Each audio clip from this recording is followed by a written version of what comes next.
Hey everyone, hope you're doing great. Welcome back to my channel.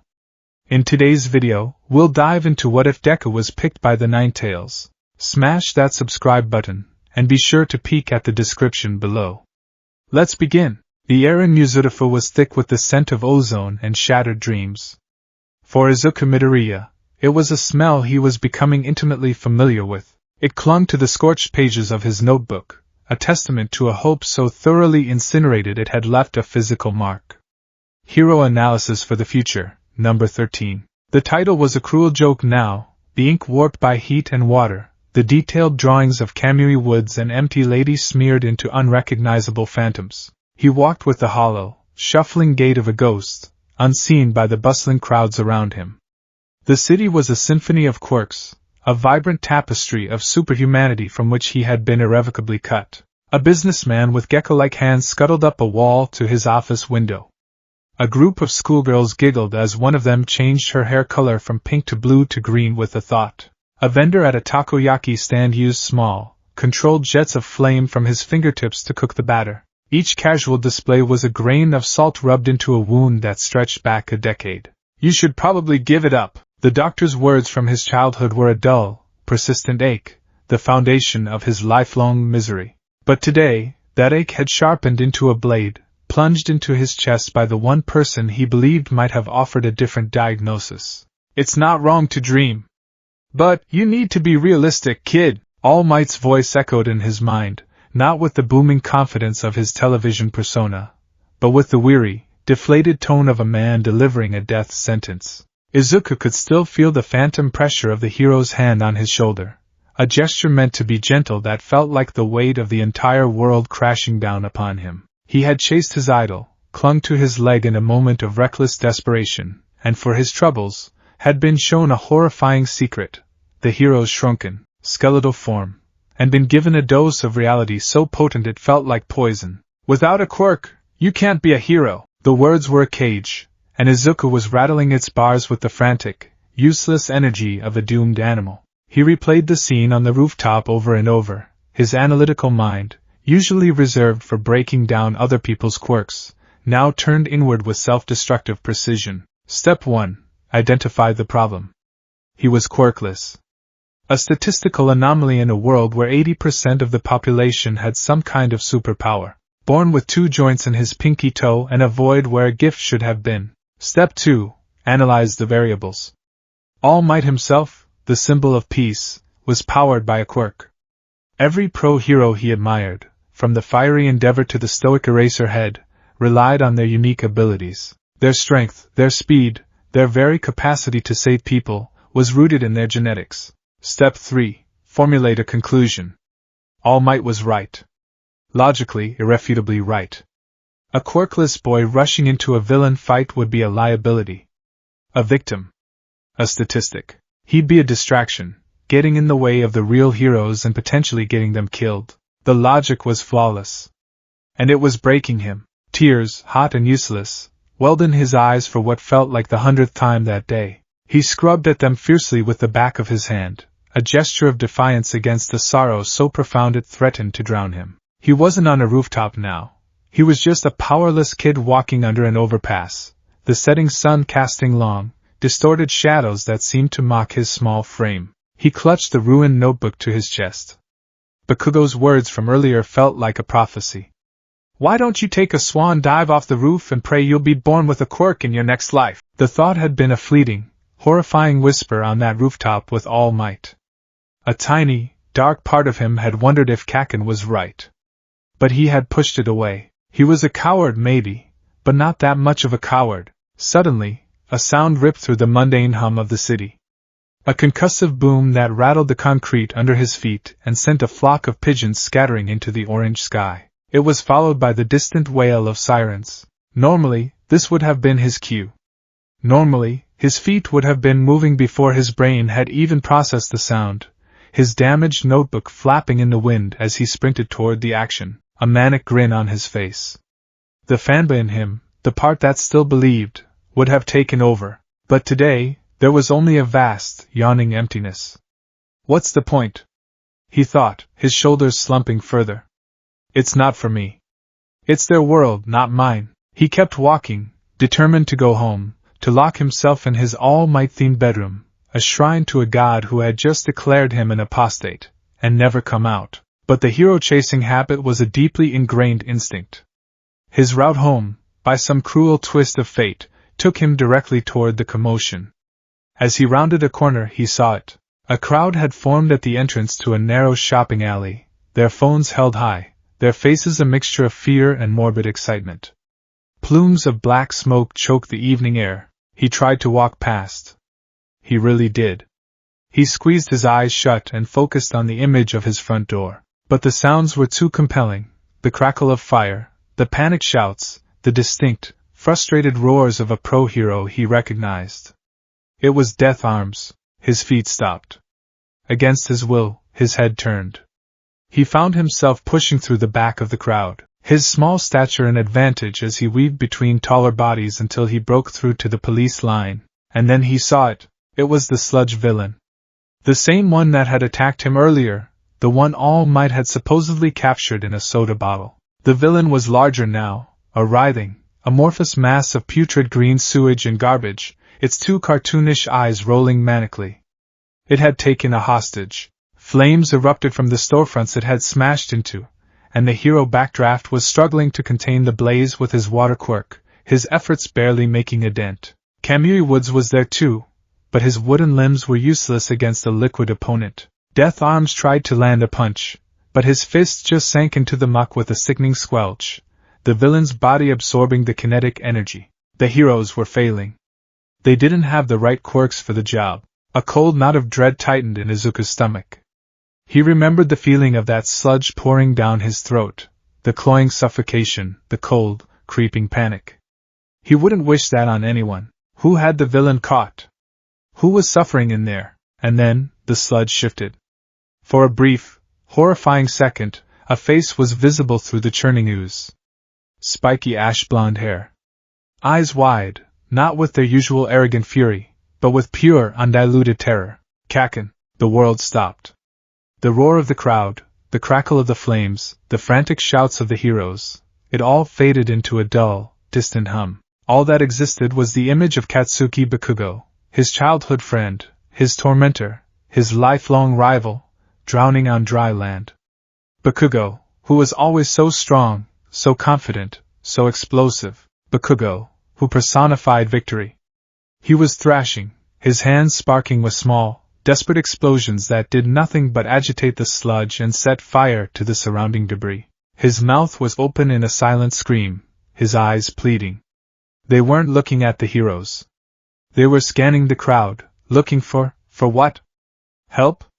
A miracle? Their eyes met. For a fraction of a second, across the chaos and the distance, Izuku saw something in Bakugo's gaze he had never seen before: desperation. A raw, primal fear that stripped away all the layers of pride and anger.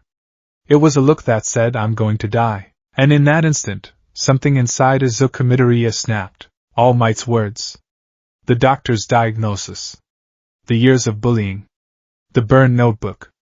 The crushing weight of reality. All of it vanished, incinerated by a sudden, white-hot surge of instinct. It wasn't a thought. It wasn't a plan. It was a primal scream from the deepest part of his soul that had only one command: save him. His legs moved. He shot past the police line like a bullet, his tattered yellow backpack bouncing wildly. "Hey! Kid! Stop!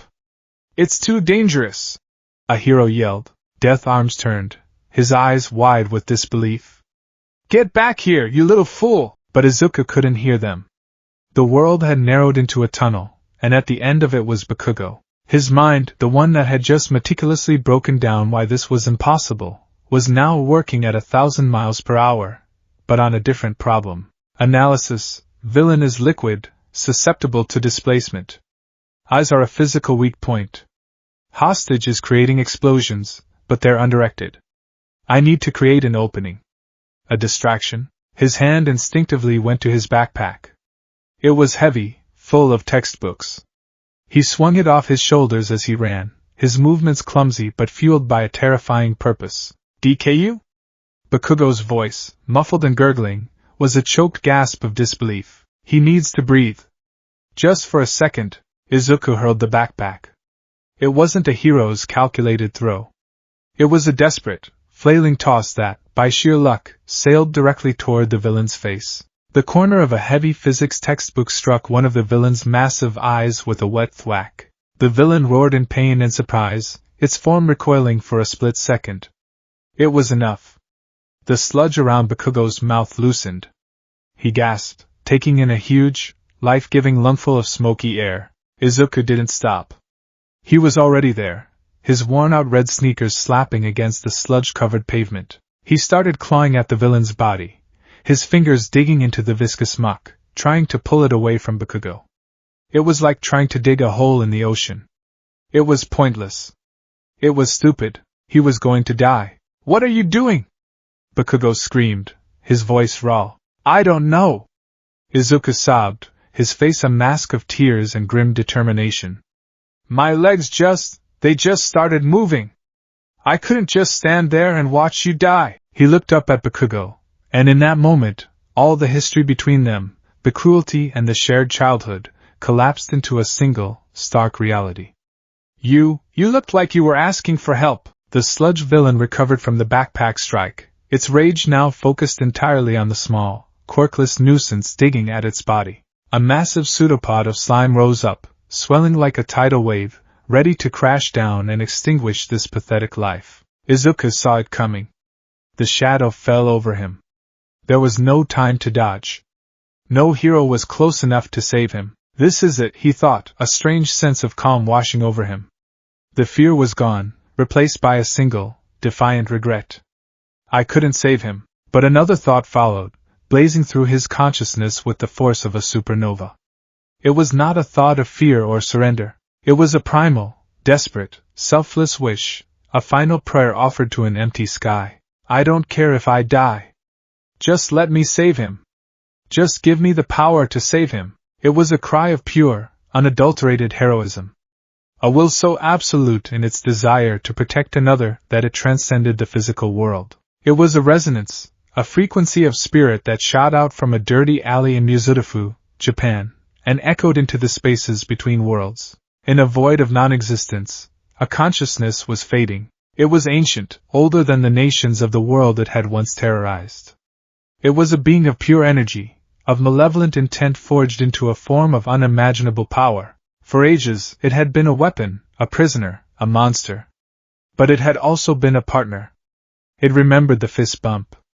It remembered the name it had been given, Kurama, but that was a lifetime ago. After the war, after its other half was restored, after peace had settled, its Jinchuriki, its friend, had lived a long and full life. When Naruto Uzumaki finally passed from old age, the seal that bound them had dissolved. But without a vessel, and with the world's chakra system fundamentally altered by generations of peace, there was nowhere for Kurama to go. His chakra, a force of nature, began to dissipate into the cosmos, unraveling thread by thread. His consciousness, the core of his being, was all that was left, a drifting, dying ember of rage, pride, and a grudging, deeply buried affection. He was fading, his memories fracturing, his sense of self becoming as thin as smoke. He was experiencing the one thing he had always thought impossible, oblivion. Then, he felt it. It was a flicker at first, a tiny pinprick of light in the endless dark. He had felt something similar once before, a bright, sun-like will that had refused to give up, that had promised to shoulder his hatred. This was different. This was not a sun. This was a spark. A desperate, self-immolating spark, burning with such pure, selfless intensity that it shone like a beacon across the dimensional plane. It was the will to protect, but stripped of all ego. There was no desire for glory, no thirst for recognition. It was the simple, absolute desire to save another, even at the cost of one's own existence. It was a familiar fire, but purer, more naive, more absolute. The dying ember of Kurama's consciousness was drawn to it like a moth to a flame. It was an anchor. A chance. A vessel. Survival. He surged toward it. All that remained of his vast, world-shattering power, a mere fraction of a fraction, coalesced and shot through the veil of reality, a crimson meteor of pure will. He didn't know what he would find. He didn't care. Anything was better than fading away into nothing. He locked onto the source. A small, weak, human boy. Scrawny. Crying.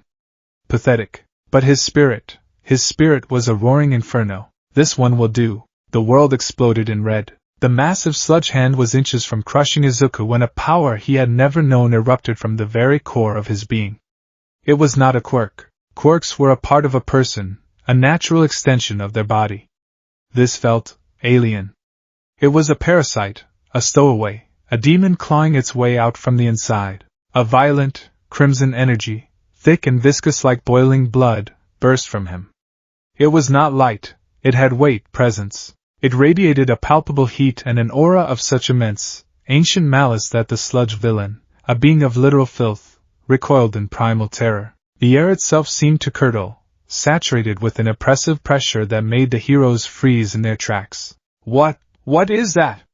Death arms choked out, shielding his eyes. The crimson energy, which Kurama would have called chakra, swirled violently around Izuku's waist. He was no longer crying. His head was thrown back, his mouth open in a silent scream, his eyes glowing with a feral, crimson light. The energy writhed and coalesced behind him, taking on a solid, physical form. It was long, thick, and covered in coarse, reddish-orange fur. A single, massive foxtail had just burst into existence from the base of his spine. It moved with a life of its own, an extension of a will that was not his. With a speed that shattered the air, the tail whipped forward, not with the finesse of a practiced fighter, but with the raw, untamed force of a natural disaster. It didn't just strike the sludge villain. It impacted its liquid body with a thunderous crack that was less a smack and more a localized explosion of kinetic force. The villain's body, which had absorbed Death Arm's strongest punches without issue, was blasted apart. The sheer concussive power of the blow atomized a significant portion of its mass, and sent the rest splattering against the alley walls like a Jackson Pollock painting made of sewage. Bakugo was thrown clear, landing hard on the pavement, coughing and gasping. He stared, his mind unable to process what he had just seen. The useless, quirkless Deku had just, what was that? A tail? Red energy? The pressure he felt from it was more terrifying than the villain had been. The entire alley fell silent. The crimson energy around Izuku flickered and died, and the massive, impossible tail dissolved into red particles that vanished into the air. He stood there for a second, swaying on his feet, his eyes wide with a confusion that mirrored everyone else's. He looked down at his hands, then behind him, searching for the source of the impossible power he had just unleashed. He had no idea what he had just done. The silence was broken by a roar. I really am pathetic. All Might, who had been watching from the crowd in his weakened form, was now standing there in his full, heroic glory. He had seen it all. He had seen the boy he had just rejected, the boy he had lectured about the realities of heroism, perform a miracle born from nothing but raw willpower and a spirit so bright it had manifested a power from the ether. The boy's selflessness had shamed him, had reminded him of the most fundamental tenet of being a hero. Moving before you have a chance to think. Pros are always risking their lives. That's the true test of a hero. With a speed that defied logic, All Might was on the scene. The remaining sludge was attempting to pull itself back together, but it was too late. All Might's fist drew back. Detroit. Smash! A single punch, so powerful it changed the weather. The wind pressure it generated was a hurricane localized in the alley. The rest of the sludge villain was scattered to the winds, and clouds overhead parted, allowing the last rays of the setting sun to shine down. It began to rain. The crowd erupted into a thunderous cheer for the symbol of peace. Reporters swarmed, cameras flashed. The other heroes began securing the area, their faces a mixture of relief and utter bewilderment as they kept glancing at the small, green-haired boy standing in the middle of it all. Later, after the chaos died down, after Bakugo had been checked by paramedics and praised for his toughness and Izuku had been thoroughly, if confusedly, scolded by the heroes for his recklessness, he found himself alone, walking away from the scene. The adrenaline was gone, leaving behind a bone-deep exhaustion unlike anything he had ever felt. His body ached, but it was more than that. His very soul felt drained. Young man! Izuku turned. It was All Might blocking his path. But he wasn't there to praise him. He wasn't there to scold him, either. The hero's signature smile was gone, replaced by an expression of profound, serious inquiry. He remembered their conversation on the rooftop. He braced himself for another lecture, but the words that came were not what he expected. All Might looked him dead in the eye, his gaze intense. "I came to thank you, and to apologize. If it weren't for you, if I hadn't heard your story, I would have been a worthless bystander in a muscle suit. You reminded me what it means to be a hero." Izuku's eyes widened. He shook his head, unable to accept the praise. "And no, it was my fault. I got in the way. I didn't do anything." "You did," All Might said, his voice firm. "You, a timid, quirkless boy, were the only one who acted. You spurred me to action." He leaned in closer, his voice dropping. "But I have to ask." All Might's gaze was piercing, searching. He gestured vaguely at the alley. "That red energy. The appendage. Young man, what was that?" Izuku opened his mouth to answer, to say "I don't know," to try and explain the unexplainable feeling of a foreign power erupting from him. But before a single word could escape his lips, the world tilted violently. The edges of his vision went black. The exhaustion, the spiritual drain from hosting an ancient, cosmic being for the first time, hit him all at once.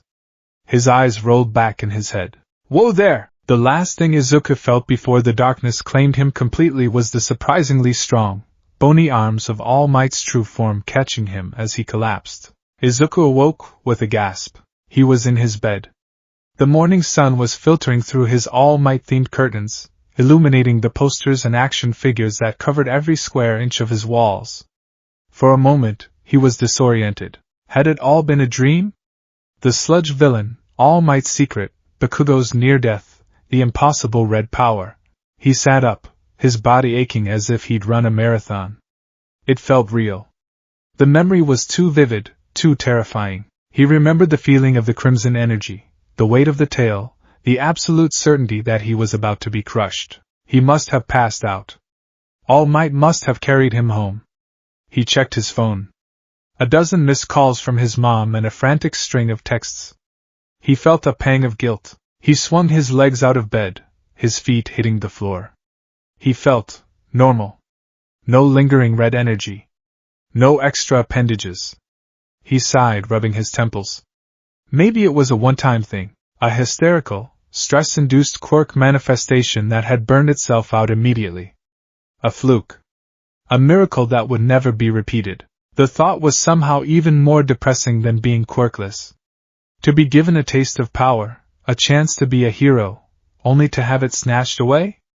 That was a special kind of cruelty. He stood up, his joints protesting, and prepared to face the day, to face his frantic mother, to face the crushing return to his normal, powerless life. And then, a voice echoed directly in his mind. It was not a sound he heard with his ears. It was a vibration in his very skull, a deep, rumbling, cynical baritone that seemed to emanate from the center of his soul. It was ancient, powerful, and utterly unimpressed. "So, this is my new vessel." Izuku froze, his blood turning to ice. He whipped his head around, scanning his empty room. There was no one there. "You're scrawnier than the last one, brat." He stumbled back, his heart hammering against his ribs. This was not a dream. This was not a hallucination. The voice was real, and it was inside his head.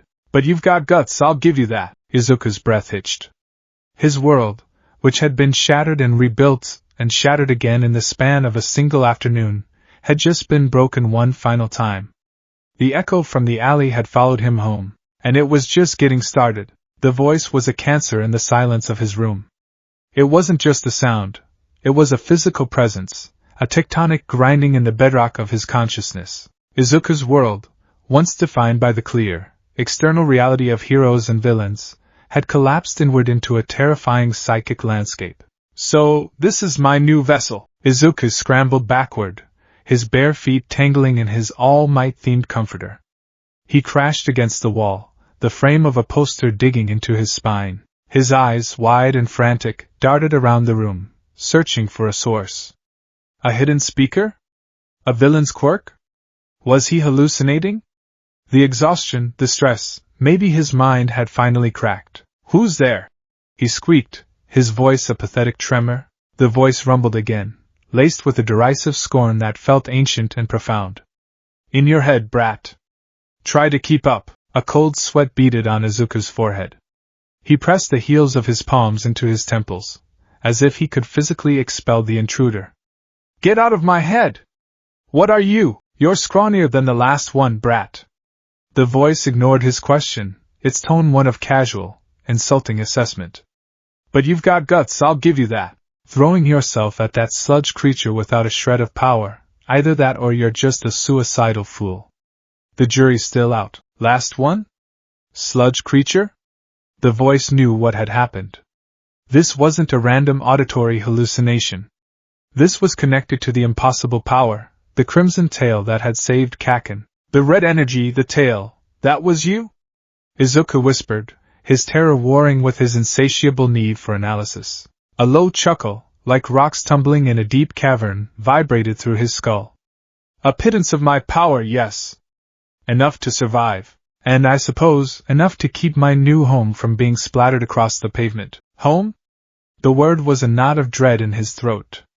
You mean my body? Clever boy. The voice sneered. Took you long enough. The reality crashed into him with the force of a physical blow. He wasn't sick. He wasn't crazy. He was possessed. A villain had taken root inside him. The power wasn't his. It belonged to this monstrous entity that spoke to him with such casual contempt. He remembered the feeling of the energy, the raw, untamed malice that radiated from it. He wasn't a hero with a newly awakened quirk. He was a host. A puppet. His breathing hitched, escalating into full-blown hyperventilation. His vision swam. No, no, no, no, he chanted, shaking his head violently. I wanted to be a hero, not a monster's shell. Monster? The voice dripped with indignation. I am a force of nature, whelp. A being of chakra far beyond your primitive understanding. But your incessant sniveling is growing tiresome. Just tell me what you are. Izuku screamed, his hands knotted in his green hair. Show yourself! There was a dangerous pause, a silence that felt heavier than the voice itself. Then, a low growl. Fine. You want to see me? You want to understand the bargain you've struck? Then stop your caterwauling and come here. Before Izuku could ask what that meant, the world dissolved. The feeling was indescribable, a nauseating lurch not of his body, but of his very essence. It felt as if his soul was being pulled down a drain, his all-might posters warped, their heroic smiles twisting into grotesque leers. The floor fell away, and he was tumbling through an inner darkness, a void filled with the echoes of his own panicked thoughts. He landed with a soft, soundless thud, not on the hardwood of his bedroom, but on a floor that seemed to be made of damp, cool stone. He was standing, though he had no memory of getting to his feet. He looked up, and his breath caught in his throat. He was in his room. And yet, he was not. It was his bedroom, but magnified to the scale of a cathedral, a chaotic testament to his own mind. Stacks of hero analysis notebooks towered into a gloomy, unseen ceiling, their pages fluttering with unfelt winds. Action figures of his favorite heroes stood like silent, judgmental statues, some as tall as buildings. The all-might posters were colossal tapestries, their colors faded, peeling at the edges to reveal a stark, black void beneath. Stairs made of hardened ink and paper crisscrossed the space, leading to nowhere. It was a library of his obsession, a museum of his dreams, distorted and unsettling. And in the center of it all, dominating the impossible space, was a cage. It was gargantuan, its bars thick as ancient tree trunks. They weren't made of iron, but of something darker, a solidified, writhing shadow that seemed to absorb the dim light. Glowing, complex seals, a fusion of ancient-looking kanji and modern, circuit-like patterns, pulsed rhythmically where the bars met, humming with a power that made the air feel thick and heavy. A single piece of paper with the word seal written on it was slapped onto the lock, a touch so mundane it was utterly terrifying in its context. A low, rhythmic breathing, like the bellows of a colossal forge, was the only sound. It was the source of the wind that ruffled the pages of his giant notebooks. With a dawning, stomach-dropping horror, Izuku looked past the bars, into the oppressive darkness within. 2 points of crimson light ignited in the gloom, each one larger than his entire body. They were eyes burning with an ancient, intelligent fury. They focused on him, and he felt like an insect pinned under a microscope. A vast, shadowy form shifted, and the ground beneath his feet trembled. A row of colossal teeth, each one a dagger the size of a man, was bared in a derisive sneer. "Behold, brat!" The voice boomed, no longer just in his head but a physical wave of sound that shook his very bones. The monster in your shell, a huge, nine-lobed silhouette, moved into the dim light. It was a fox. A fox of impossible scale, its fur the color of blood and fire, its 9 massive tails thrashing languidly in the darkness behind it, each one a weapon capable of leveling mountains. This was Kurama. Izuku was paralyzed, his analytical mind completely overwhelmed by the sheer, primal terror of the sight. He couldn't process the scale. He couldn't comprehend the malevolence radiating from the creature. He could only stare, his heart a frantic drum against his ribs. What are you?" he finally managed to stammer, his voice a tiny squeak in the vast chamber. The great fox huffed, a gust of hot, sulphurous air washing over Izuku. "I am the nine-tailed demon fox. The QB. But I was given a name I chose to accept, Kurama. I am a tailed beast, a living manifestation of chakra. Or I was. Chakra?" The word was alien. "Is that a type of quirk?" Kurama let out a roar of what could only be laughter. It was a terrible, grating sound that vibrated through the cage bars. "A quirk?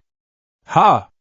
Do not compare me to these parlor tricks your kind calls power. Quirks are a genetic fluke, a biological function. Chakra is life itself. It is the energy of the spirit and the body, molded by will. It is the power that shapes worlds, not a convenient tool for lighting cigarettes or stretching one's neck." Izuku flinched at the sheer contempt in the fox's voice. "Then, how are you in here?" "In me?" Kurama's massive head lowered, his glowing red eyes narrowing until they were level with Izuku. "I was fading. My last vessel, my friend, lived his life, and upon his death, I was untethered. With nowhere to anchor myself, my chakra was dissipating into the void between worlds. I was facing oblivion. Annihilation. Then I felt you." The giant fox's gaze seemed to pierce straight through him, seeing every moment of his life, every insecurity, every desperate hope. "In your moment of ultimate desperation, your spirit cried out. It was a familiar fire, this will to protect another above all else. But it was purer than I had ever felt before. Naive. Utterly selfless. It was a beacon, a lifeline. I latched onto your soul to save myself from fading into nothingness. My consciousness and the last dregs of my power fused with your spirit. This mindscape, this cage, it is a manifestation of our bond, built from the landscape of your own obsessive little mind." Izuku stared at the towering notebooks, the silent figures. This was his mind. And this monster was its prisoner. Or was he the warden? "So, this is a bargain?" Izuku asked, his mind slowly starting to piece things together. The analyst in him was reasserting itself over the terrified child. "A symbiotic relationship?" Kurama's lip curled in a semblance of a smirk. "A surprisingly astute observation. Yes. A bargain. I grant you access to my chakra, the source of the power you felt. In return, you provide me a vessel, an anchor to exist in this world. You give me a purpose, and I give you the strength to achieve your foolish dreams." A sliver of hope, desperate and wild, cut through Izuku's fear. Power. The strength to achieve his dreams. The strength to be a hero. It was everything he had ever wanted, handed to him by a demon in a cage. "So I can control it? Control?" Kurama's voice was sharp. "Do not mistake me for a tool, boy. I am no one's servant. Our power is linked, intertwined with your emotional state. Rage, hatred, desperation. These are the easiest emotions to draw upon. They provide the most potent fuel. But they will burn you from the inside out. They will allow me to influence you, to overwhelm you. If you lose yourself to that rage, my consciousness will bleed through, and I will turn this body into a mindless engine of destruction until it burns out, and we both perish." The hope in Izuku's chest turned to ice. "So if I get too angry, I become a monster? You become my puppet. Kurama corrected, his tone chillingly blunt. True control requires immense physical fortitude and an unbreakable will. Your body is pathetically weak. It can barely handle a flicker of my power without collapsing. Your will is strong, I'll grant you that, but it is untested and brittle. If you wish to wield my power, you must forge yourself into a worthy vessel. A container of steel, not fragile glass. Izuku looked down at his own trembling hands, then back up at the colossal being. He had been given a god's power with a devil's price tag.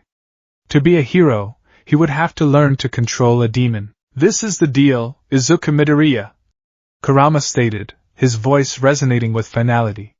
Your life is now mine to share. My power is now yours to command, should you prove worthy. Do not fail me. Now get out. Your incessant whining is giving me a headache, and I have centuries of sleep to catch up on. With another nauseating lurch, the world of towering notebooks and shadowed cages dissolved. Izuku felt himself being violently ejected, and his eyes snapped open. He was on the floor of his bedroom, sprawled on his all-might rug. His heart was pounding, his skin was clammy, and the smell of ozone and sulfur lingered in his nostrils. The experience had been more real than anything in his life. He was not possessed. He was partnered. He was a Jinchuriki, though he didn't know the word. He was the vessel for the nine-tailed fox. A soft knock on his door made him jump. Izuku? Honey, are you okay? I heard a crash. It was his mom. Her voice, so full of gentle concern, was a stark contrast to the thundering, cynical baritone that now resided in his soul. He scrambled to his feet, his mind racing. What could he say? Sorry, Mom, I was just visiting the ancient demon fox that lives in my mindscape now. I am fine, Mom. He called out, trying to keep his voice from shaking. Just tripped and fell. I'm really tired from yesterday. The lie tasted like ash in his mouth. It was the first of many. His life was no longer his own, and his greatest secret was now a burden he would have to carry alone. Or was he? One person had seen the power. One person knew something was wrong. One person had promised to be realistic but had acted like a true hero. All Might. He needed to find him. He was the only person in the world who might not think he was completely insane. The next 2 days were a special kind of hell. Izuku tried to act normal, but it was impossible. Every quiet moment was filled with the potential for Kurama to speak, though the fox remained silent, apparently sleeping as he claimed. Izuku would be eating his breakfast, and a sudden intrusive thought would flash through his mind. Is he watching? Is he judging how I hold my chopsticks? He'd be in the shower and would suddenly feel a phantom presence, a sense of being observed from the inside out. His mother, Inko, was worried sick. He was quiet, jumpy, and had dark circles under his eyes. She attributed it to the trauma of the villain attack, hovering over him with plates of his favorite katsudan and gentle, probing questions he couldn't answer. Each lie was a small paper cut on his soul. He spent his time frantically searching online. Sudden quirk manifestation, red energy quirk, possession quirk, demon fox myth Japan. Nothing. There was no record of anything like Kurama. He was completely off the map of known human abilities, a paranormal entity in a world of biological superpowers. On the third day, he couldn't take it anymore. He had to do something. He left a note for his mom saying he was going for a walk and headed out, his destination a vague, desperate hope. He walked the streets of Mizurufu, subconsciously scanning the rooftops, hoping for a glimpse of a familiar, muscle-bound silhouette. He was so lost in his thoughts, his internal world a storm of fear and a sliver of desperate hope, that he didn't notice the man until he was right in front of him. He was tall and skeletal, with sunken eyes and a shock of blonde hair that drooped limply. He wore a baggy white t-shirt and cargo pants. It was All Might's true form. Tashinori Yagi, young man, Tashinori said, his voice soft but firm. I was hoping I'd run into you. I've been worried. Izuku froze, his heart leaping into his throat. All Might. Tashinori put a finger to his lips, glancing around the moderately busy street. Let's walk somewhere more private, shall we? He led Izuku to a small, quiet park, settling on a bench overlooking a duck pond. The late afternoon sun cast long shadows. For a moment, they sat in silence. How are you feeling? Toshinori finally asked, his gaze searching. You collapsed. I carried you home and told your mother you fainted from exhaustion and shock. It seemed the most plausible explanation. Izuku stared at his own hands, twisting them in his lap. Thank you? But, it's more than that. I wasn't just tired, this was it. The moment of truth. He would either be believed or be carted off to a mental institution. He took a deep, shuddering breath. There's a voice in my head, he blurted out, the words tumbling over each other in a frantic rush.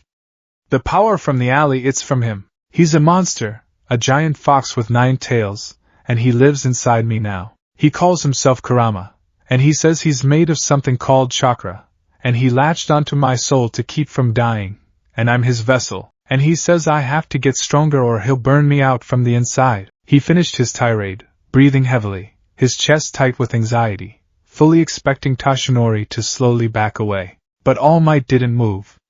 He didn't laugh. He didn't look at Izuku like he was crazy.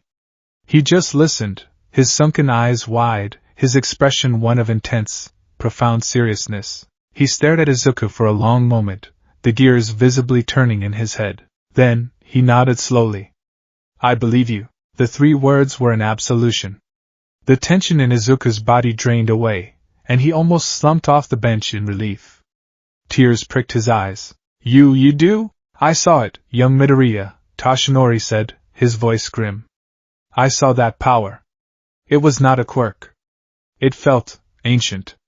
Primal. What you are describing, as unbelievable as it sounds, is the only explanation that fits the impossible event I witnessed. He leaned forward, his elbows on his knees. Tell me everything. From the beginning. And so, Izuku did. He told him about the voice, the terrifying journey into his own mind, the cathedral of notebooks, the colossal cage, and the monstrous, cynical fox within. He explained the bargain, the symbiotic pact, Kurama's warnings about rage, and the desperate need to forge himself into a worthy vessel. Toshinori listened without interruption, his expression growing more and more grave. When Izuku finished, the hero was silent for a full minute, staring out at the ducks paddling serenely on the water. Incredible, he finally breathed. A parasitic entity from another plane of existence, drawn to the purity of your heroic spirit. He looked at Izuku, a new, deep respect in his eyes. When we were on that rooftop, I was going to tell you about my quirk, one for all.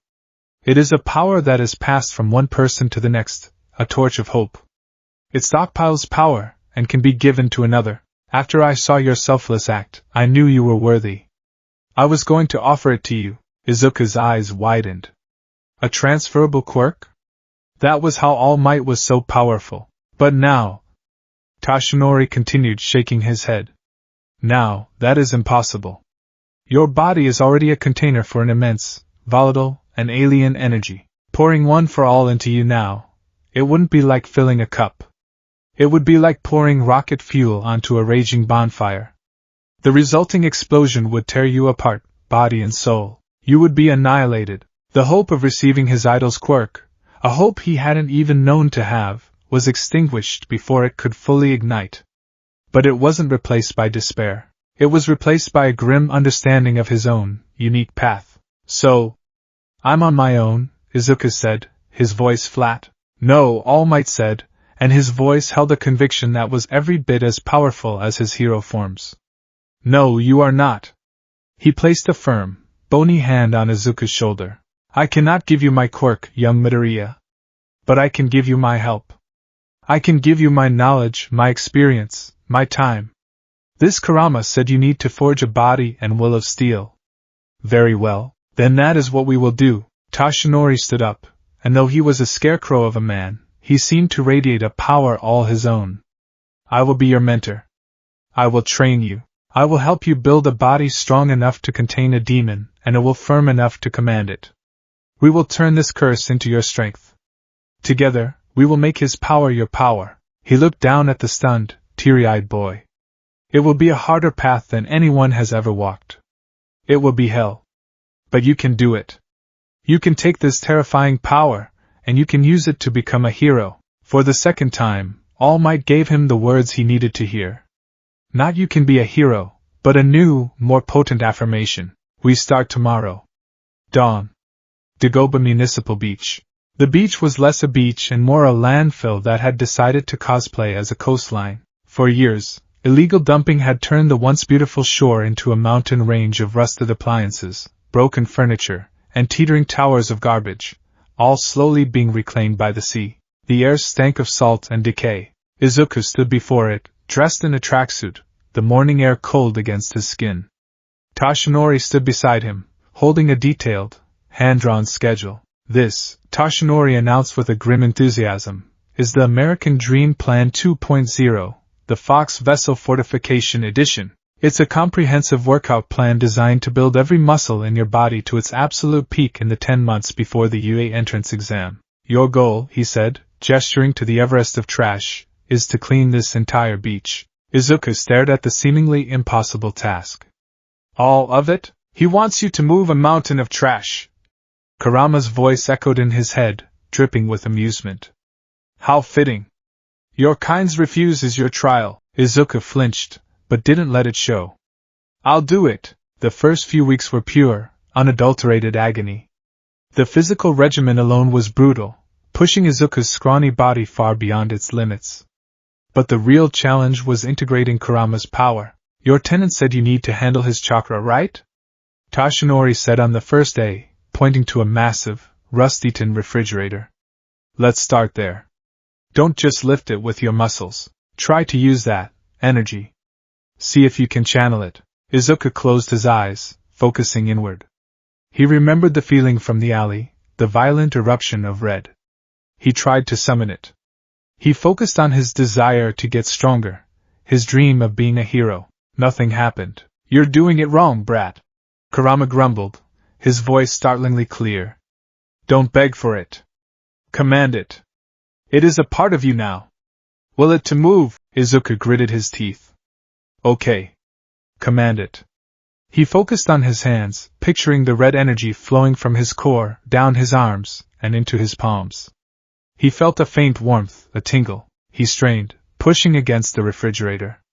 It didn't budge. You're leaking it everywhere, you idiot!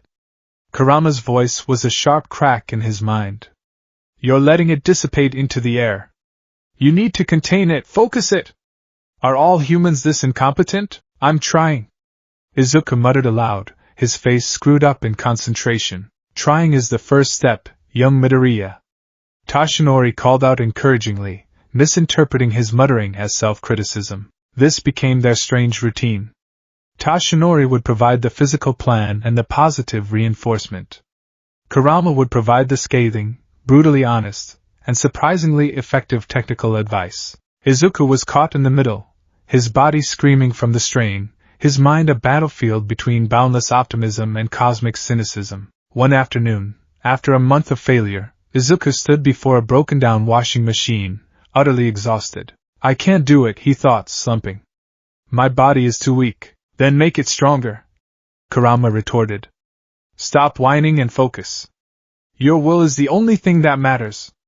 You screamed your desire to save that explosive brat into existence so loudly it crossed dimensions. Channel a fraction of that desperation. Now, spurred by the insult, a surge of defiant anger shot through Izuku. I am not weak. He gripped the sides of the washing machine, his knuckles white. He didn't ask for the power. He tore it from his core. A visible, shimmering red aura, like heat haze, enveloped his arms. The chakra wasn't just a tingle anymore. It was a roaring fire under his skin. With a yell that was half effort, half rage, he heaved. The washing machine lifted. It was still incredibly heavy, his muscles screaming in protest, but the chakra was taking a portion of the load, acting like a set of invisible hydraulic pistons in his arms. He stumbled forward a few steps before dropping it with a deafening crash. He stood there, panting, his arms trembling, but a wide, triumphant grin split his face. Toshinori, who had been watching from a distance, gave him a thumbs up, a proud smile on his skeletal face. In his mind, Kurama simply grunted. Humph. You moved one piece of trash. Don't celebrate until you've moved the mountain. But Izuku could feel it. Underneath the cynicism, there was a grudging flicker of something. Not approval. Maybe just a slight decrease in utter disappointment. For Izuku, it was enough. The months bled together. Izuku's body began to change. The soft, scrawny boy disappeared, replaced by someone lean and wiry, his muscles defined by relentless labor. He could now consistently channel chakra to enhance his strength, lifting objects that should have been impossible for someone his size. He learned to use it for short bursts of speed, his legs glowing with faint red energy as he sprinted across the sand. His personality began to shift, too. He was still the same humble, analytical, sometimes anxious Izuku. But 10 months of having an ancient, cynical demon as a permanent resident in his head had an effect. It gave him an edge. When Bakugo's old cronies would try to give him a hard time in the halls, he no longer flinched. He would just meet their gaze with a quiet intensity, a flicker of red in his eyes, and they would instinctively back down, unnerved by a confidence he didn't have before. He still muttered, but now, half the time, he was arguing with the fox in his head. Okay, for this next part, if I use a controlled burst of chakra at a 45-degree angle. Stop theorizing and just lift it, you nerd. You're not writing a thesis on garbage disposal, but if I understand the principles, I can be more efficient. Or you could just be stronger and not need to think so much. My last vessel understood that. Izuku was building more than muscle. He was building a spine of pure defiance, forged in the crucible of Kurama's constant criticism. The 10 months came to a close. The sun rose on the day of the UA entrance exam, and Izuku Midoriya stood atop the final, colossal pile of junk. The beach behind him was pristine, the sand clean and golden, the morning waves lapping gently at the shore for the first time in years. Toshinori stood on the clean sand below, looking up at his student. Izuku was no longer the scrawny, crying boy he met on a rooftop. He was lean, strong, and in his eyes burned a new fire. With a final, chakra-fueled roar, Izuku shoved the last pile of wreckage. It toppled over into the large industrial truck waiting to haul it away. He stood there, silhouetted against the rising sun, and let out a triumphant yell. Humph! Came the familiar voice in his head. You've finished the appetizer. The real test begins now. Don't disappoint me, brat. Izuku just smiled. He was ready. The gates of UA High School were less an entrance, and more a statement. They towered over the prospective students, a grand, gleaming archway of glass and steel that symbolized the pinnacle of hero education in Japan. For most of the teenagers gathered before it, it was a gateway to their dreams. For Izuku Midoriya, it was a crucible. The first true test of the unholy bargain he had struck. He walked with a purpose he'd never possessed before. The 10 months of hellish training had stripped him of his adolescent softness, replacing it with the wiry, coiled strength of a predator. His new school uniform felt foreign, a size larger than he'd ever worn, yet it fit his broader shoulders and lean frame perfectly. He carried his yellow backpack, but it no longer felt like a shield to hide behind. It was just a bag. The real change, however, was internal. The constant, grating presence of Kurama in his mind had acted like a whetstone, sharpening his once brittle will into something hard and resilient. The fear was still there, a low thrum of anxiety deep in his gut, but it was no longer his master. Now, it was just background noise, drowned out by a quiet, burning intensity. Look at them! Kurama's voice rumbled in his consciousness, a cynical commentary on the buzzing crowd. A flock of preening peacocks, showing off their colorful little quirks. They think this power makes them special. They have no idea what true power is. Izuku didn't respond aloud, having mastered the art of the internal conversation. They're just nervous, like me, he projected back, his thoughts a deliberate counterpoint to the fox's scorn. They all want to be heroes. Wanting is not the same as being worthy. Kurama grunted. We will see how many of these fledglings can actually fly when the flames are lit. As Izuku navigated the crowded courtyard, he felt a familiar, explosive presence before he saw it. He turned his head slightly, and his eyes met the furious, crimson gaze of Katsuki Bakugo. Bakugo froze, his perpetual scowl deepening into a mask of confusion and rage. The last time he had truly seen Deku, the boy had been a sniveling, quirkless weakling, clawing uselessly at the sludge villain. Then there had been something else. A flash of red, an impossible pressure, a tail that defied all logic. But it had vanished as quickly as it appeared, dismissed by the authorities as a stress-induced anomaly or a trick of the light in the chaos of All Might's arrival. Bakugo had tried to convince himself that's all it was. A fluke. But the Deku standing before him now was not the same person. The timid slouch was gone, replaced by a straight-backed posture. The fearful, downcast eyes were gone, replaced by a calm, steady gaze that met his own without flinching. He wasn't cowering. He wasn't even acknowledging their shared history of torment. He just looked, and for the first time in his life, Bakugo felt like he was the one being analyzed, weighed, and measured. "Deku!" Bakugo snarled, his voice a low growl. He strode forward, shouldering past other students to block Izuku's path. "What the hell are you doing here? This isn't a place for quirkless rejects to play pretend." The old Izuku would have flinched, stammered, and apologized for existing. This Izuku simply stood his ground. "I'm here for the same reason you are, Kaken," Izuku said, his voice even and quiet, yet carrying a strange new weight. "I'm here to become a hero." Bakugo's hands began to spark, a clear sign of his agitation. "Don't fuck with me. You think you can get into UA with that little parlor trick you pulled?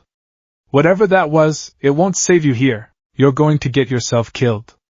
It was a threat, but underneath it, Izuku could sense a sliver of genuine, if horribly misguided, concern. This one's spirit is all sharp edges and fire. Kurama noted with a hint of something that might have been approval. "Volatile. Arrogant. But powerful. He reminds me of a younger, angrier version of my last vessel, if he had none of the charm." "This power is mine now, Kaken," Izuku said, his gaze unwavering. The words were for Bakugo, but they were also for himself, a reaffirmation of the path he had chosen. "I'm not the person you remember." He didn't wait for a reply. He simply stepped around the stunned, sparking Bakugo and continued toward the auditorium, leaving his childhood tormentor speechless and trembling with an unfamiliar emotion, uncertainty. The written exam was a blur of logic problems and hero ethics questions. Izuku's analytical mind, honed by years of obsessive study and further sharpened by Kurama's demand for ruthless efficiency, cut through the test with ease. But he knew it was merely a prelude. The true challenge lay ahead. He found himself in a vast briefing hall, seated among hundreds of other hopefuls. The lights dimmed, and the stage was illuminated, revealing the voice hero, Present Mike. "What's up, little listeners? Welcome to the practical portion of the UA entrance exam. Are you ready?" The hero's sonic boom of a voice washed over the crowd. Izuku, however, was focused on the screen behind him, which detailed the rules of the test. They would be sent into a massive, simulated urban environment filled with 4 types of villain robots, each worth a different number of points. The goal was to rack up as many points as possible by disabling them. A tall, serious-looking boy with glasses stood up, chopping the air with his hand. "Excuse me, sir. On the printout, there are 4 types of villains listed, yet you have only mentioned 3. Is this a misprint on UA's prestigious materials?" "And you," he said, turning and pointing a rigid finger directly at Izuku. "You have been muttering to yourself this entire time. It is incredibly distracting. If you are not taking this seriously, then you should leave." A wave of unwelcome attention washed over Izuku. He felt the old, familiar heat of shame creep up his neck. "Insolent little whelp," Kurama growled in his mind. "His spirit is rigid, like brittle steel. All rules and no flexibility. Annihilate him." "No," Izuku shot back, forcing himself to stay calm. "He's just trying his best, like everyone else." He bowed his head slightly. Sorry," he mumbled, the old habit dying hard. Present Mike waved off the concern. All right, examinee 7111, thanks for the call in. The 4th villain type is the 0-pointer. It's an arena trap, a massive obstacle worth 0 points. Think of it like a thwomp from Super Mario. My advice? Just run away. The students were herded onto buses and driven to their assigned battle centers. Izuku found himself standing before another set of colossal gates, this time leading into a sprawling, eerily silent cityscape. He was in Battle Center B. The boy with the glasses was there, as was a kind-faced girl with brown hair and a permanent blush. He took a deep breath, trying to calm his racing heart. He began doing some light stretches, attempting to focus. "Stop fidgeting," Kurama commanded. "Your body is prepared. Your mind is the weak link. Remember the training. Feel the flow. Don't think. React." Izuku closed his eyes. He reached inward, feeling for the familiar, fiery presence of Kurama's chakra coiled in his gut. It was a vast, slumbering ocean of power. He didn't try to draw on it yet, just to feel its potential. "And stay art!" Present Mix's voice blared from hidden speakers, but there was no countdown. The massive gates slid open. While the other students hesitated, confused by the abrupt beginning, Izuku's feet were already moving. "The test has already begun. There are no countdowns in a real villain fight." He was the first one through the gates, a green and black blur sprinting into the concrete jungle. "Good!" Kurama's voice was a low hum of approval. "Predators strike at the first sign of opportunity." Izuku dashed down the main street, his senses on high alert. His 10 months of training hadn't just been about raw strength. Toshinori and Kurama had drilled him relentlessly on awareness and reaction time. He heard a grinding of metal and a whir of servos to his left. A one-pointer, a sleek, vaguely scorpion-like robot, burst through a storefront window, its single red optic locking onto him. It raised its pincer-like claws. Izuku didn't hesitate. He poured a small, controlled stream of chakra into his legs. A faint red aura shimmered around his calves as he kicked off the pavement, launching himself forward with explosive speed. He didn't have any flashy named moves. He didn't need them. He had overwhelming physical prowess, guided by 2 minds at once. His own analytical brain registered the robot's weak point, the unarmored joints in its limbs. Kurama's predatory instincts simply screamed, "Break it." He closed the distance in an instant, leaping into the air. He twisted his body, channeling a denser burst of chakra into his right fist. It didn't glow, but the air around it felt compressed. He slammed his fist into the robot's primary leg joint. The sound was not the dull thud of a normal punch. It was a sharp, percussive crack. The metal joint buckled and shattered, and the robot toppled over, its optic flickering out. 1 point. He landed in a crouch, already scanning for his next target. "Waste of energy," Kurama criticized immediately. "You used a fist. Its armor is thicker on the torso. A kick to the central processing unit would have been more efficient. Aim for the head, brat." "Got it." He sprinted down an alley, Kurama acting as a battle navigator in his head, a sixth sense that processed the environment with brutal clarity. 2 o'clock on the roof. A 2-pointer. Izuku's eyes flicked up. A larger bipedal robot with missile pods on its shoulders was taking aim. "Use the wall!" Without breaking stride, Izuku ran straight at the wall of the building. He channeled chakra to his feet, a technique he had painstakingly practiced on the sheer faces of piled-up garbage. His sneakers bit into the concrete, and he ran vertically up the side of the building for 3 strides, defying gravity. On the 3rd step, he kicked off, launching himself over the alley toward the robot. The 2-pointer fired a volley of small, non-lethal missiles. Izuku tucked into a ball midair, the projectiles whistling past him. He straightened out, channeling chakra into his leg, and delivered a devastating axe kick directly to the robot's head. The metal casing crumpled like a soda can, and the robot went dead. 2 points. He landed on the rooftop, his movements fluid and economical. This was the synergy they had been working towards, Izuku's heroic analysis combined with Kurama's feral combat instinct. It was brutally effective. He became a whirlwind of green lightning and controlled destruction. He flowed through the city like water, never stopping, never hesitating. He would use a burst of chakra to leap 3 stories into the air, come down on a 3-pointer's head with a ground-shattering stomp, and use the ensuing chaos to leapfrog to the next target. Other examinees would struggle to take down a single 2-pointer, blasting it with their quirks. Izuku would disable 3 in the same amount of time with precise, chakra-enhanced physical strikes. He wasn't showing off. He wasn't using flashy, glowing energy blasts. To any observer, it would look like he had a simple but absurdly powerful physical enhancement quirk. But it was more than that. It was perfect efficiency. 3 of them. Corner of the street. They are boxing in that girl with the gravity quirk. Kurama noted, his tone flat. Izuku glanced over. It was the friendly-faced girl from the entrance, Ochako Uraraka. She was cornered, looking overwhelmed as two one-pointers and a two-pointer advanced on her. She was touching pieces of rubble, making them float, but she seemed panicked. Izuku changed course instantly. Rescue points are a factor, he thought, remembering present mixed emphasis on the heroic ideal. He dropped from the rooftop, landing silently behind the robots. Before they could turn, he clapped his hands together, forcing a small, dense ball of chakra between his palms and then releasing it in a concussive, invisible wave. It wasn't a destructive blast, just a burst of pure kinetic force. The two one-pointers were thrown off balance, stumbling into each other. In that moment of confusion, he was on them. He delivered a swift kick to the back of each of their heads, disabling them instantly. The two-pointer turned, its optic glowing red. Izuku simply held up a hand, channeling a thin, focused stream of chakra to his fingertips. He jabbed forward, his fingers striking the robot's optical sensor with the force and precision of a diamond-tipped drill. The lens shattered, and the robot shuddered to a halt. He turned to Uraraka. "Are you okay?" She stared at him, wide-eyed, her cheeks flushed. "Wow! That was amazing!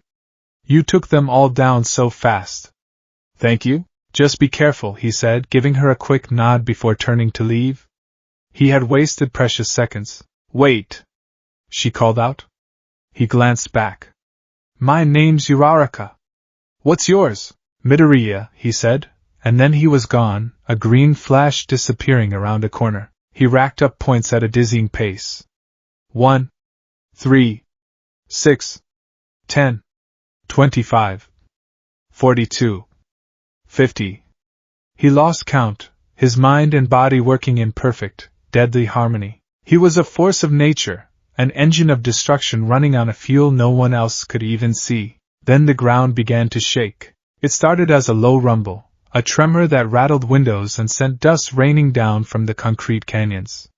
But it grew, escalating into a ground-shaking earthquake. A shadow fell over the entire city block. Izuku skidded to a stop, his head snapping up. His eyes widened in disbelief. It was the zero-pointer, but present mixed description hadn't done it justice. It wasn't a thwomp. It was a god, a skyscraper-sized behemoth of dark metal and glowing red circuitry, its single, massive optic sweeping across the cityscape. It was so large it blotted out the sun. Its arm, the size of a train, swung down and smashed into a building, which collapsed into a cloud of dust and debris with a deafening roar. "Well now." Kurama's voice held a note of genuine interest for the first time. "That's more like it.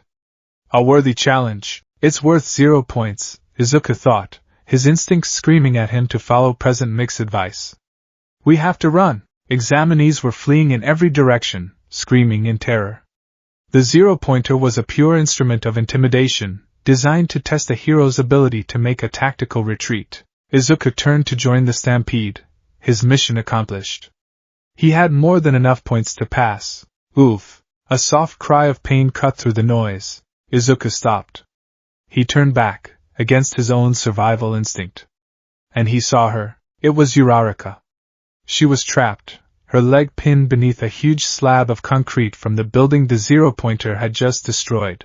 She was struggling, her face pale with pain and panic, but the rubble was too heavy.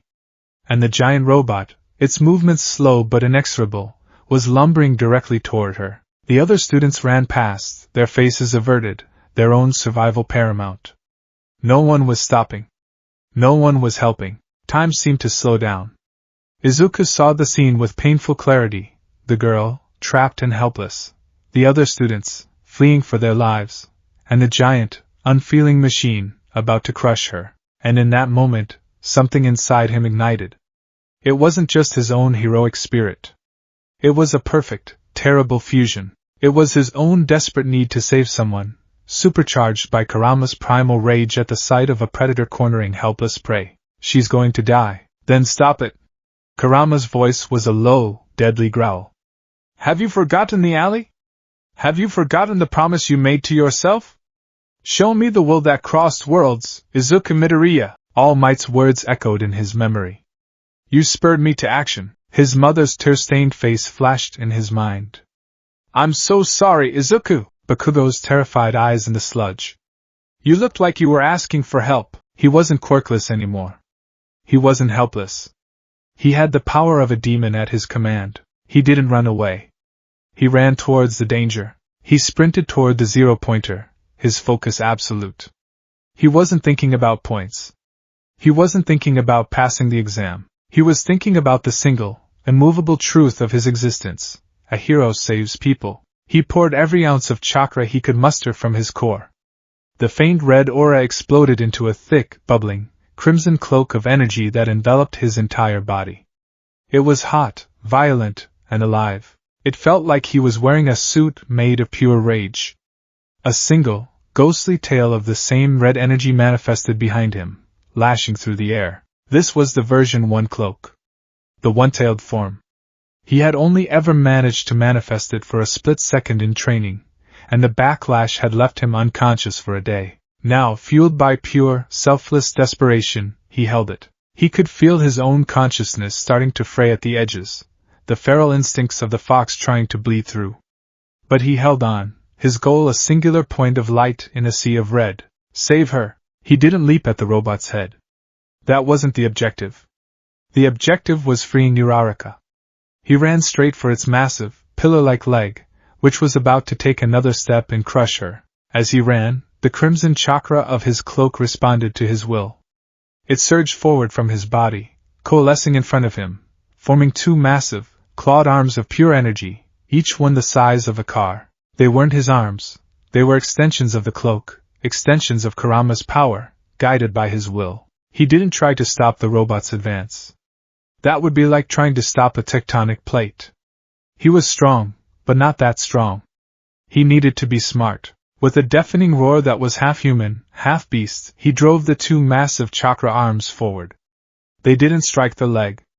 They wrapped around it, the ethereal claws digging into the metal. He wasn't pushing it back. He was lifting it. The strain was immense.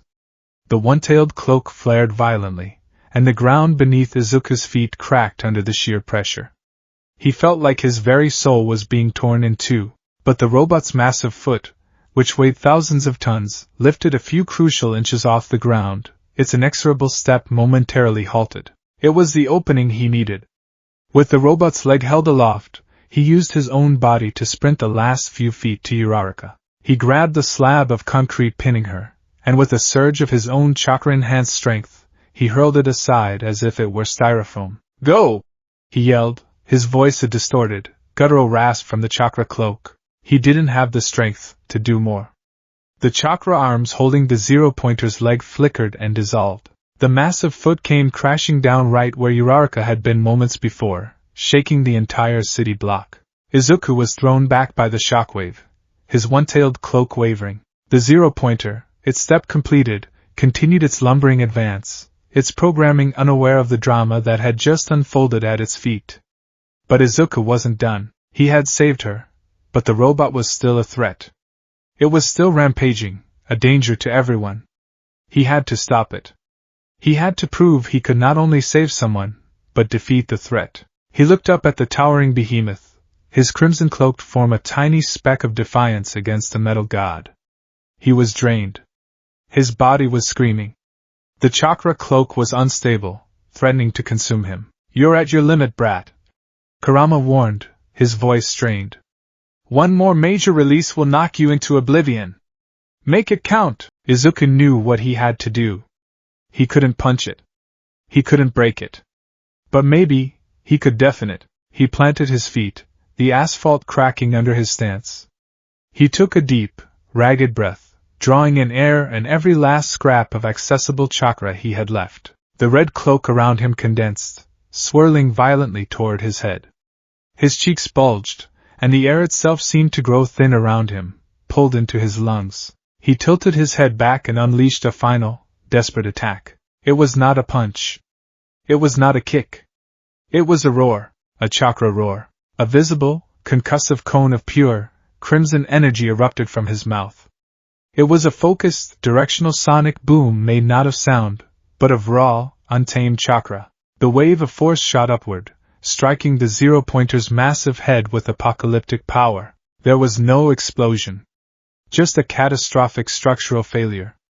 The sound was a high-frequency, glass-shattering scream as the concussive energy vibrated through the robot's internal components. The massive red optic didn't just crack, it imploded into 1,000 pieces. The robot's head, the size of a small building, didn't explode, but the metal warped and tore, shattering from the inside out from the sheer sonic pressure.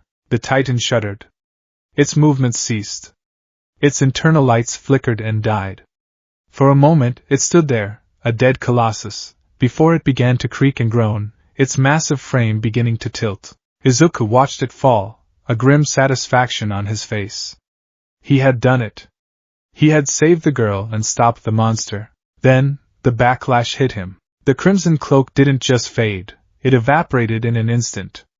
The borrowed power vanished, leaving a vacuum in its wake. The feeling was not of broken bones, the glorious, painful price of one for all. It was a feeling of absolute, soul-deep emptiness. It was as if his life force, his very spirit, had been siphoned out of him. His vision went black. His legs gave out, and with a final, exhausted sigh, he collapsed onto the cracked pavement, unconscious before he even hit the ground. My! What do we have here? Recovery Girl, the youthful heroine, tooted as she leaned over Izuku's prone form on a stretcher. The practical exam had just ended, and the aftermath of the zero-pointer's defeat was the talk of the entire UA faculty. His quirk seems to drain his stamina to near-death levels, she noted, placing a hand on his forehead. There are no physical injuries. No broken bones, no torn ligaments. His body is perfectly intact, but his vital signs are dangerously low, and he's suffering from what I can only describe as profound spiritual exhaustion. I've never seen anything like it. In the observation room, the faculty watched the replays on a giant monitor. They saw the green-haired boy's efficient, brutal takedown of dozens of robots. Then they saw the final, unbelievable sequence. Aizawa Shota, Eraserhead, leaned forward, his perpetually tired eyes wide with interest. He manifested that power without any noticeable tells. And the final attack? A sonic roar? His file says he's quirkless.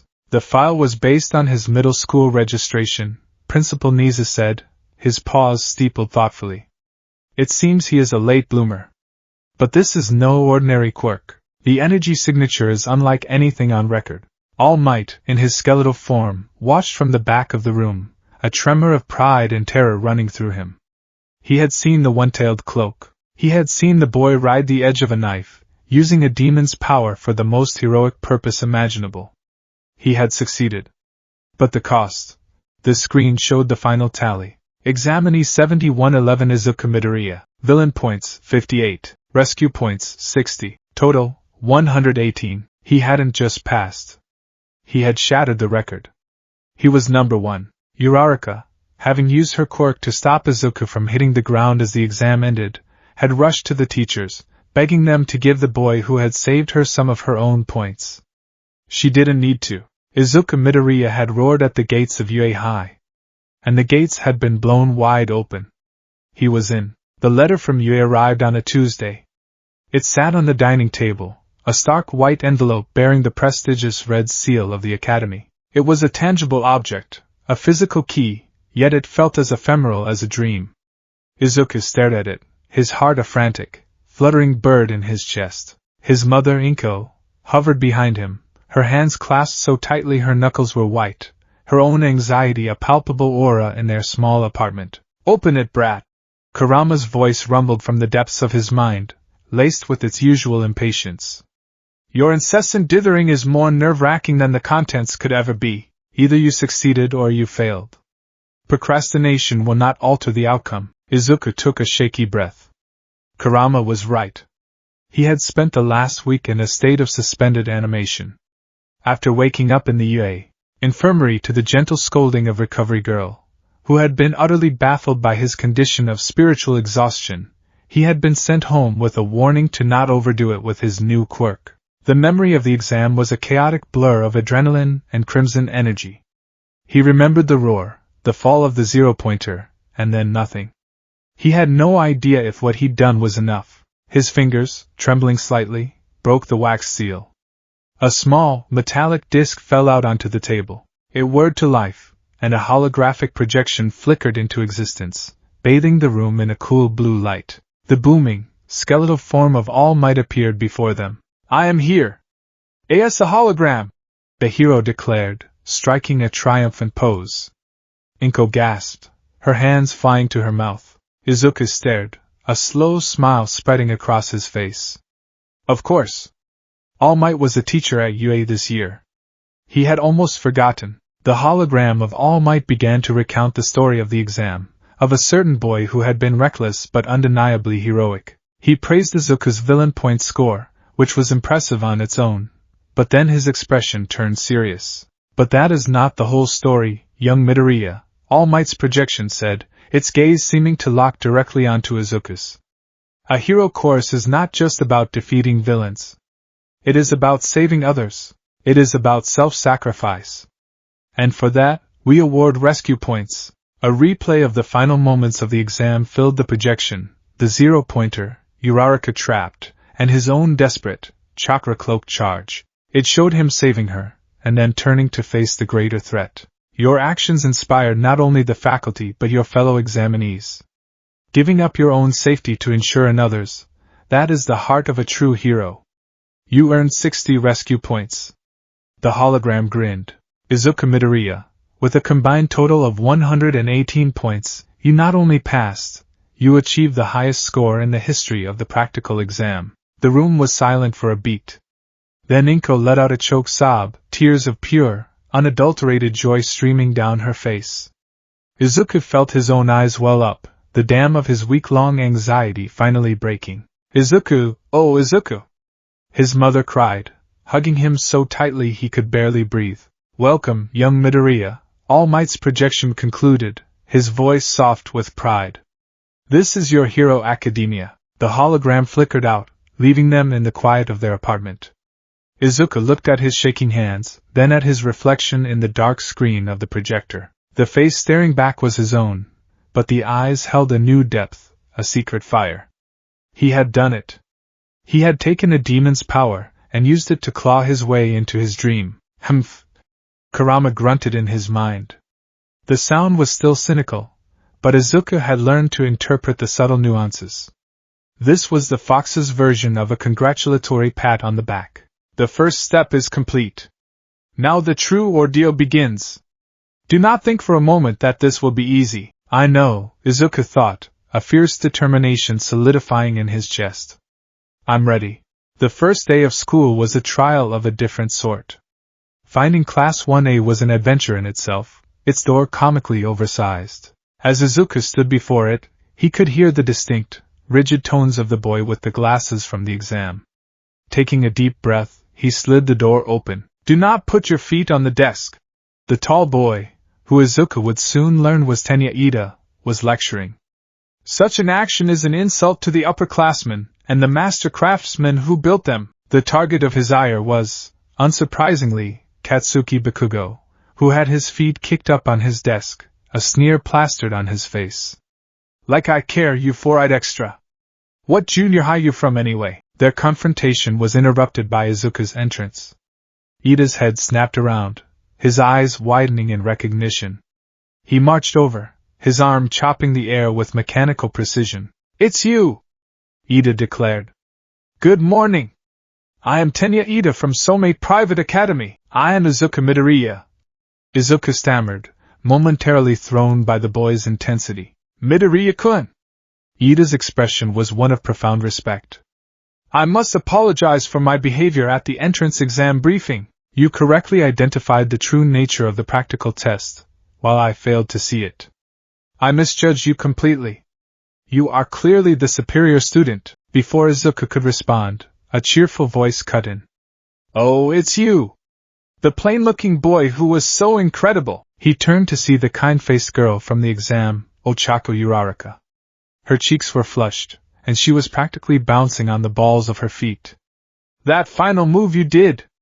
The big roar! It was insane! And how you lifted the robot's leg! I was so sure I was a goner." Thank you for saving me. The sudden, friendly attention was overwhelming. The old Izuku would have turned into a flustered, muttering mess. But the new Izuku, buoyed by his recent success and the constant, grounding presence in his head, managed a small, genuine smile. It was nothing, he said. I'm glad you're okay, Uraraka-san. How did you know my name? She asked, tilting her head. He had heard it when she begged the teachers for him. A detail his analytical mind had filed away. I must have overheard it. Bakugo watched this entire exchange from his desk, his red eyes narrowed into slits. The friendly banter, the respect from the glasses kid, the gratitude from the round-faced girl. It was all directed at Deku, the worthless, quirkless Deku who was supposed to be a pebble on the side of his path to greatness. But the pebble had somehow become a mountain he couldn't see the top of. The quiet confidence Izuku now radiated was like sandpaper on Bakugo's ego. It wasn't arrogance. It was worse. It was a calm self-assurance that Bakugo couldn't comprehend, and it infuriated him. He stood up, his chair scraping loudly against the floor. The friendly atmosphere in the room instantly evaporated. He stalked over to Izuku, his hands shoved in his pockets, his posture radiating menace. Deku! He growled, his voice low and dangerous. We need to talk. Izuku turned to face him, his smile fading, his expression becoming neutral. What is it, Kaken? Don't you Kaken me, you bastard! Bakugo snarled, getting right in his face. The smell of nitroglycerin, like burnt sugar, filled the air. You've been hiding this from me. All this time, that insane power. You weren't quirkless. You were just looking down on me, weren't you? Letting me think you were a worthless loser while you were hiding a quirk like that. The accusation was so far from the truth it was almost laughable. But there was real pain and betrayal in Bakugo's eyes, buried deep beneath the layers of rage. He felt deceived. His pride is a fortress built on a foundation of sand, Kurama observed dryly. He defined his worth by being superior to you. Now that you are no longer beneath him, his entire worldview is crumbling. It is pathetic. Izuku met Bakugo's furious gaze without flinching. He could have told him the truth. He could have tried to explain the impossible reality of his situation. But what good would that do? Bakugo wouldn't believe him. He would see it as another lie, another excuse. There was only one thing he could say that had a chance of getting through. This power is mine, Kaken, Izuku said, his voice quiet but firm, echoing their confrontation at the gate. He held up a hand, and for a split second, a faint, shimmering red aura of chakra enveloped it. It was a subtle display, visible only to those looking closely. It's new. I'm still figuring it out. But it belongs to me. I was never looking down on you. I've always been chasing you. Now, I'm finally able to run in the same race. The honesty of the last part, the admission that he still saw Bakugo as a goal to strive for, seemed to disarm the explosive teen for a moment. He stared at the faint red glow around Izuku's hand, then back at his face, searching for the lie. He found none. He found only a resolve that was as solid and unyielding as his own. If you're all here to make friends, then you can pack up and leave. A new voice, tired and utterly devoid of enthusiasm, cut through the tension. Everyone turned toward the door. A man who looked like he hadn't slept in a week was lying on the floor, zipped up in a yellow sleeping bag like a giant caterpillar. This is the hero course. The man unzipped his sleeping bag, stood up, and revealed himself to be their homeroom teacher, Aizawa Shota. He looked them over with a bored, critical eye, his gaze lingering on Izuku for a fraction of a second longer than the others. It took you 8 seconds to quiet down. Life is short, kids. You're all lacking in common sense. He pulled a gym uniform out of his sleeping bag. Put these on and meet me on the field. Now, the locker room was a cacophony of nervous energy and adolescent boasting. Izuku changed quickly and quietly, trying to remain inconspicuous. But the whispers followed him. Hey, isn't that the guy who took out the zero-pointer? Yeah, the one with the crazy strength quirk.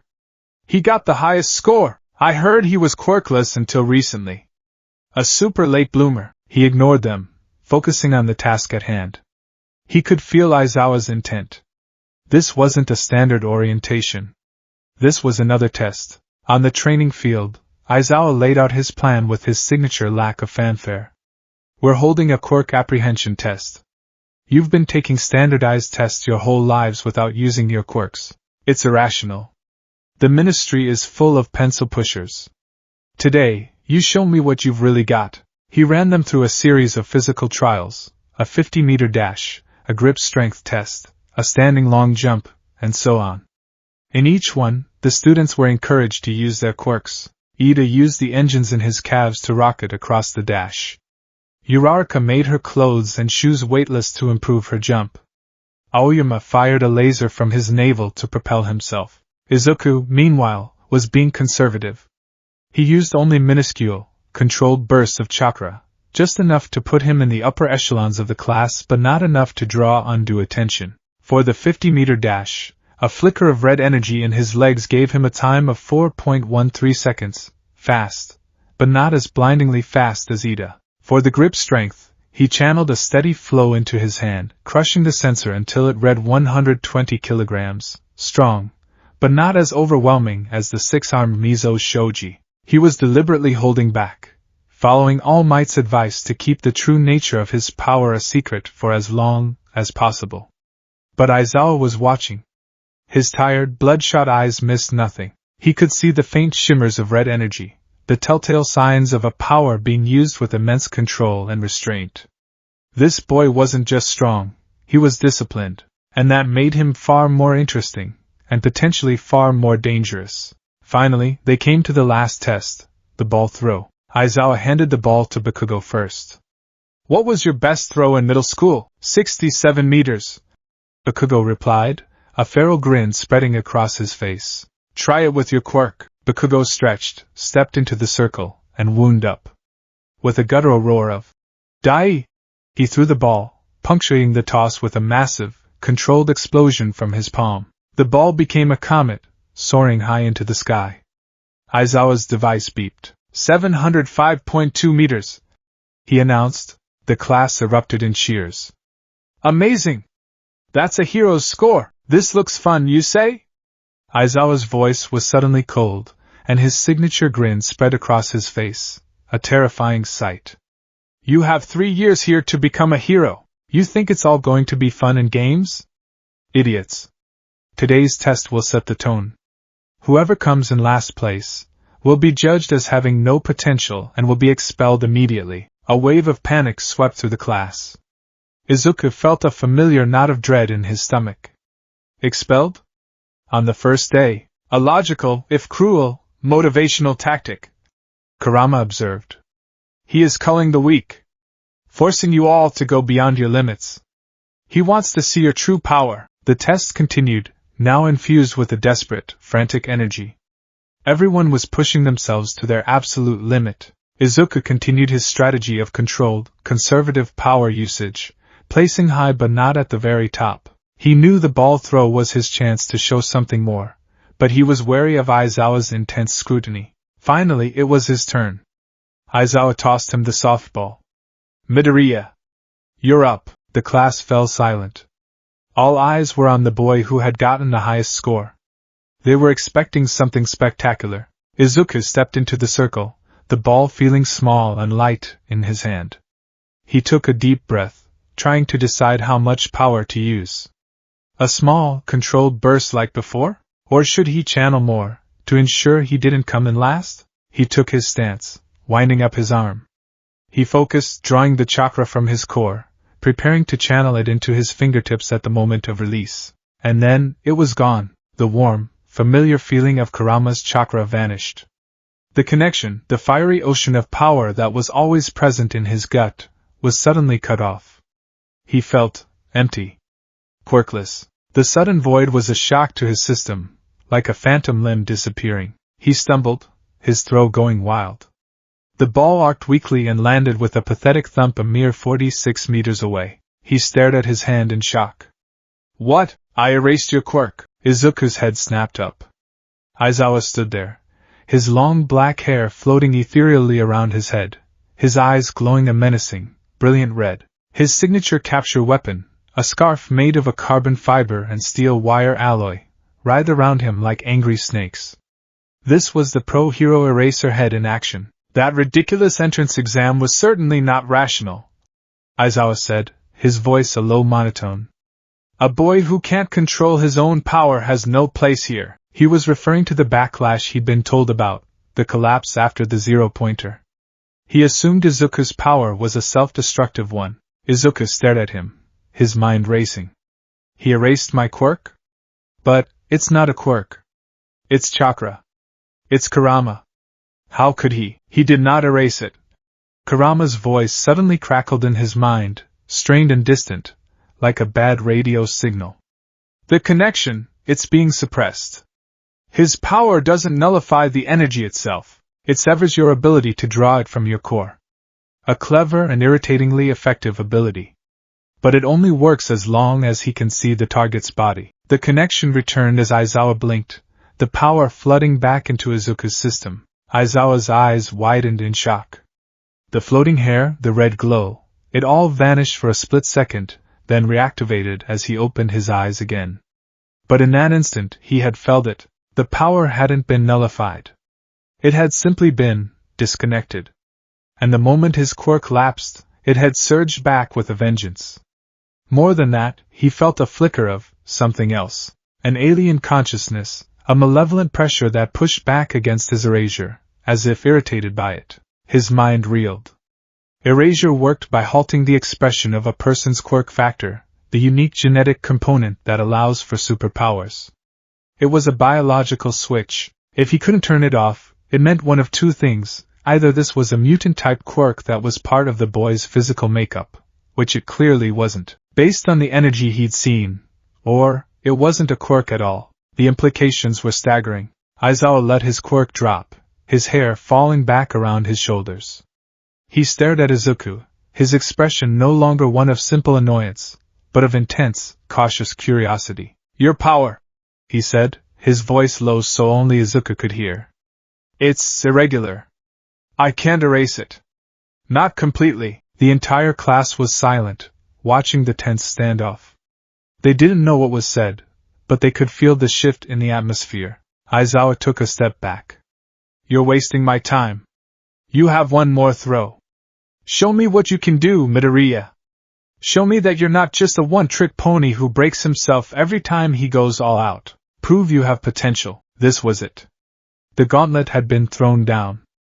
Aizawa knew something was different about him. He was being challenged to show not just power, but control. Izuku stepped back into the circle. He took a deep breath, calming the frantic beating of his heart. He couldn't use the version 1 cloak. That was too much, too uncontrolled. He couldn't just pump raw power into the ball. That would prove Aizawa's point that he was just a self-destructive cannon. He had to do something different. Something focused. Something that demonstrated mastery. He looked at the ball in his hand. Then he looked at his index finger. Okay, Kurama, he thought, his resolve hardening. He wants control? Let's show him control. He took his throwing stance again. He closed his eyes, focusing inward. He drew on his chakra, but instead of letting it flood his entire arm, he channeled the entire stream into a single, infinitesimally small point, the very tip of his index finger. Ho! Concentrating the full flow into a single tenketsu point? Kurama sounded genuinely surprised, almost impressed. A risky move? If your control wavers for even a second, you'll blow your finger clean off. This is the kind of precision that took medical ninja years to master. Izuku gritted his teeth, his entire body trembling with the strain of the intense concentration. He could feel the chakra building, a miniature sun of searing red energy condensing at the tip of his finger. The pressure was immense. It felt like holding back a nuclear explosion with a single thought. He opened his eyes. They were glowing with a faint, crimson light. He began his throwing motion, his body moving in a perfect, fluid arc. At the precise moment of release, as the ball left his hand, he touched it with the tip of his chakra-loaded index finger. He didn't punch it.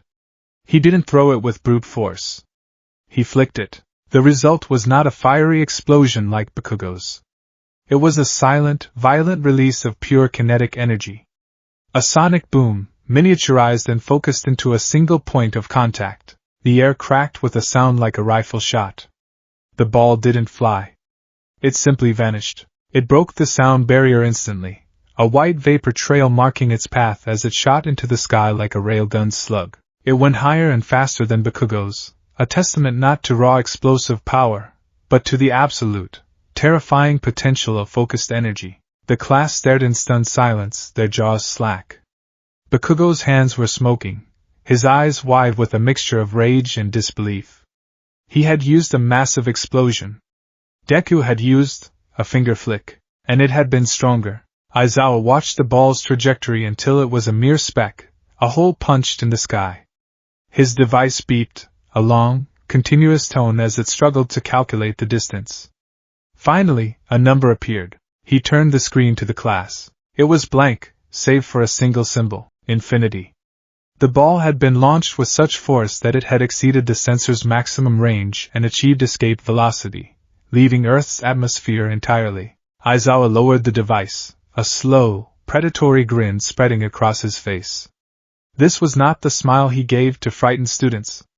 This was a smile of genuine, scientific excitement. The boy hadn't broken himself. He hadn't even broken a sweat. His finger was completely unharmed.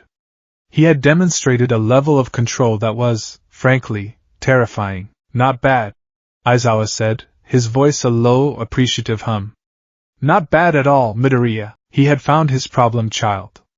And he was going to be fascinating. The rest of the day was a blur.